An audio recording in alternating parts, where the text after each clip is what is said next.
Any information in this podcast is not intended to promote or recommend any particular product or services offered by Bell's Family and Associates. It does not take into account the objectives, financial situation, or needs of any investor. Before making an investment decision, investors should seek professional advice.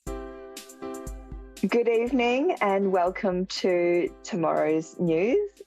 I am sitting in a Lane house in Shanghai. It's been 3.5 years since I've been back in the city, and as someone who left in 2020 for 2 weeks back to Australia, it's definitely a bit of a shock to come back into the city. So today I am going to be in the hot seat, sharing some of my observations of what I've seen around town and answering some of Gavin's curiosities. That's great, Lucy. Great to chat with you. And, you came home for 2 weeks and you stayed 3 years. We're sure pleased about that. But how strange for you to come back to what is clearly a very different Shanghai to the one when you left. I'm mostly interested in what I would call the shopping bag check, which is what are consumers actually doing in Shanghai shops and restaurants? Well, look, my first feeling when I returned was that Shanghai felt a lot more quiet than I remembered. I definitely noticed a reduction in foot traffic and people in big shopping malls, on the streets, and in restaurants. I was in a big shopping mall yesterday, actually, with my family. And it was a public holiday in Shanghai, in China, Tomb Sweeping Festival, which is a big holiday where people pay respects to the past. But in the evenings, generally those kind of obligations are past, and yet the shopping centres were, I would say, half full from what I remembered back 3 years ago.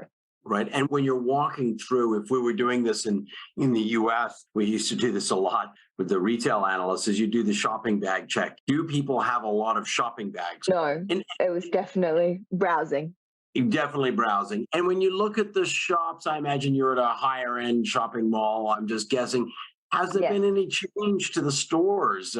In the shopping centres, all the stores seem to be open. I've definitely noticed that has tended to be, and this isn't just in the shopping centres, this is walking around the streets, this is not exclusive to retail shops, but also to restaurants and hospitality. I've noticed probably more of a shift towards a more localised landscape, so a lot more Chinese stores. Shops that were open 3 years ago, for example, in Nanjing West, Joe's Pizza had opened on the corner. Those places have now shut, and you do still see lots of Starbucks, lots of new Starbucks, but it seems like there's been a consolidation of foreign brands and there's a lot more diversity in local brands.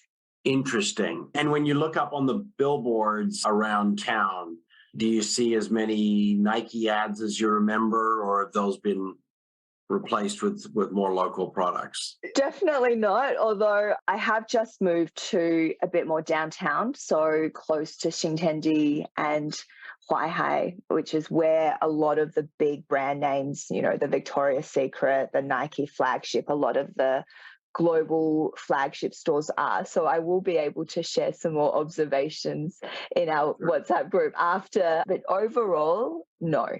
It's a lot more localized. It's actually less consumer advertising that I've seen around. There's a lot of billboards and signs about having a greener and a cleaner Shanghai, which does relate to another interesting observation that I've seen coming back, which is the significant increase of electric vehicles in the city. Wow. And what's the number one brand you just see on the street everywhere? Is there one, or is it pretty diverse? It's an interesting question, actually. The number one brand is just something that you don't know. That is the number one brand that I've seen, which basically is into there's so many different EV car brands. Whilst we drove the 10Ks from my the office that I'm working at to where I am now, I probably saw a 1-to-1 ratio, if not more, of electric vehicles to petrol cars. It's an interesting broader thematic, by the way, which is that China has become, and I'm going to may get the stat wrong, but I'm close, the number one global exporter of automobiles. There's no question that their global export market is huge. But when we look at the stats domestically, historically, it has been global brands manufacturing in China, and that has actually been overtaken by domestic brands. One of the things that struck me when I was in Shanghai, would have been 2019, was how they'd quickly transitioned from petrol-powered scooters to electric scooters. Mm. And it now sounds like there's a really fast transition to electric vehicles, because I don't remember electric vehicles in 2019 being that dominant No, at all. no. It's very clear on the roads here because electric vehicles have green number plates. So it's a very easy way to identify which car is an electric vehicle. And going back to your comment about how fast they can transition in terms of getting more EV cars on the roads is simply you don't need to go into a lottery to get a number plate to get your registration when you buy an EV car. And that Right. for most Shanghainese, at least, who wait many years without being successful in getting a registration, and this is something that you can't pay for. You have to basically be picked in a lottery system. That's enough incentive for them to transition to an EV car. And they're not very expensive. The BYD car is roughly 100,000 RMB, so $20,000 Australian equivalent. So it's not a huge expense. You get an automatic registration given to you so you can drive immediately on the roads, which is interesting because it goes to the question of what exactly is their end game? What's their goal? Is it to reduce more cars on the road? Because that's not happening if you think every single person who has an electric car will be able to drive it on the road. And they give each car owner a charger, a charging port, which they can install at home. They make it very easy for people to move to the EV. Well, it does bring up really interesting questions. We've seen a few trends in North America. One of them has been a reduction in the amount of parking that is available, both in residential and in cities. We've gone from a period where a single person drove their car to work and parked it all day to people using combinations of Uber, remote work, and so forth. So we don't need as much parking. Maybe China's going the other way. They're going to find themselves with a bit of a parking shortage if it's very easy for folks to each have their own vehicle. That's quite interesting thematic change. One of the things that's always going to dominate a conversation about probably every economy, but certainly China, is, housing. What's the vibe? What are people talking about? Are they optimistic, pessimistic? What's the tone around housing in aggregate? I know it's hard to answer, but yeah, it's interesting. So Mum and I were staying along Line 2, and for those of you who isn't so familiar about Shanghai geography, Line 2 cuts across from Hongqiao, which is the domestic and international airport out west, to Pudong to the east, and it cuts across Jing'an, the central business district, the banking and financial district in Pudong. It's pretty much the most prosperous metro line in Shanghai, if that's a way that you can describe metro lines. We happened to stay next to a real estate agent, and coming home from dinner, Mum and I bumped into one of the agents there. And in his view, during COVID, there was a huge turnaround in terms of housing in that particular area. A lot of people decided to leave their apartments, but for him, it's still going incredibly well at the moment. He's very busy. There's a lot of demand.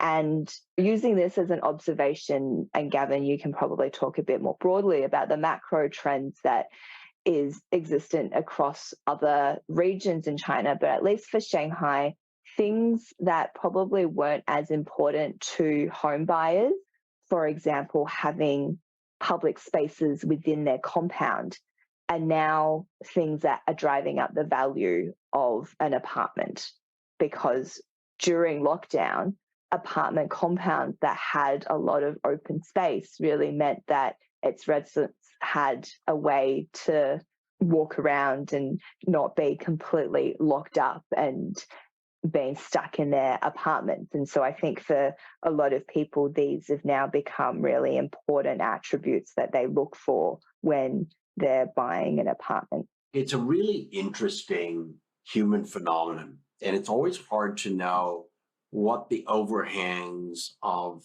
a crisis will be. If we take ourselves back to World Trade Center 2001, we can observe a few things, right? One of the things that really changed was airports domestically in the US would never have the lack of security again. There was one guy who tried to blow up a plane using a bomb in his shoe, and we've been taking off our shoes at airport security forevermore.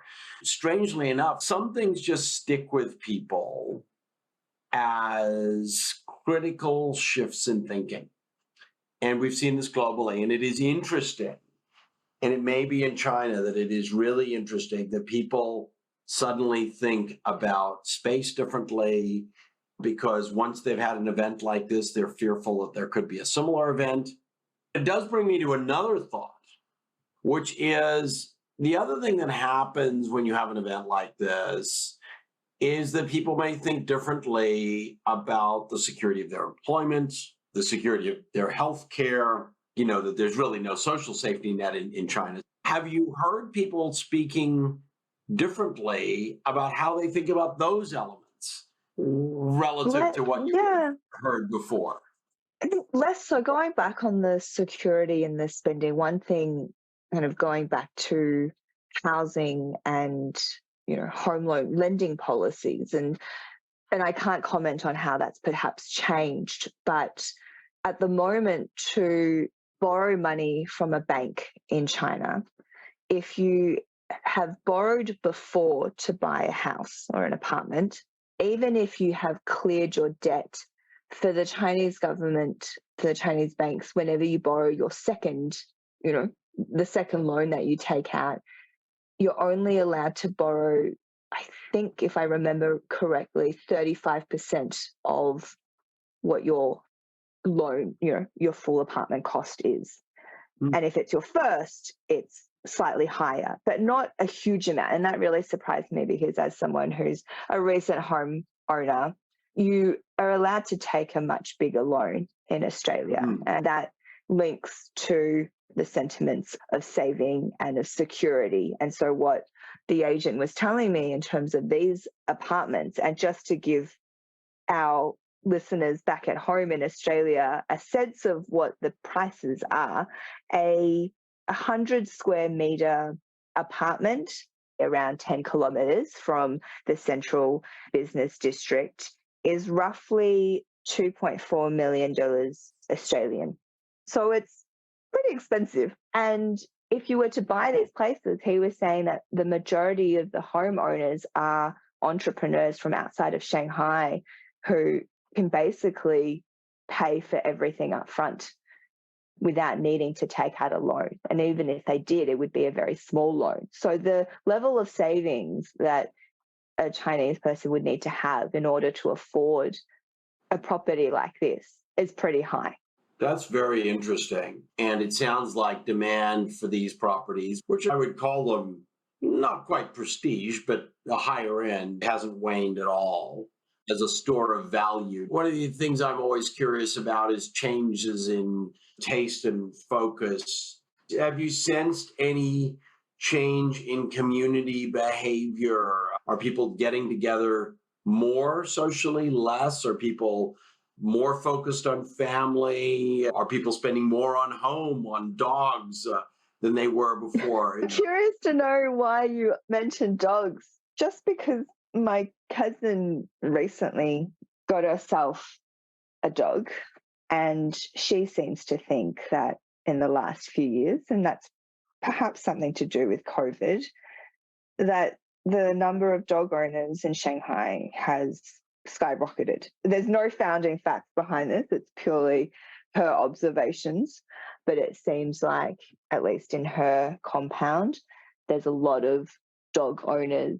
In terms of socializing, I haven't been around too much. We're doing an event tomorrow night, so we'll see what the sentiment is. It seems like there is a bit of activity, but at the same time, overall, and I think that's looking at the streets and how busy subways are, shopping centres are, people aren't leaving unless they have to. So people aren't just going out to socialize because that's fun. Wow. I'll post some stats on pet ownership. There's no question that pet ownership in China has accelerated. It's interesting. It correlates with a low birth rate, by the way. Basically, people choose pets for companionship instead of having children, and lots of reasons why people might do that. But it is interesting. That stat is supported certainly by hard evidence, and it sounds like it's pronounced. It also sounds like you're saying people are still a little cautious from a health perspective, which is interesting. Lucy, it has been great talking to you. Enjoy the rest of your trip. Thank Such you. great insights. I'll find a chart on pet ownership just for interest. We can post that in our show notes. And we'll catch up with you next week. Yeah, thank you so much, Gavin. And I know that Will be in town in a couple of weeks as well. So I'm sure that he will be able to share a lot of insights from the e-commerce and consumer space for our listeners. So I'm sure we'll have a really great conversation with him as well. Yeah, I look forward to it. Take care and have a great evening in Shanghai, Lucy. Thanks, Gavin. Thanks, everybody. See you next week.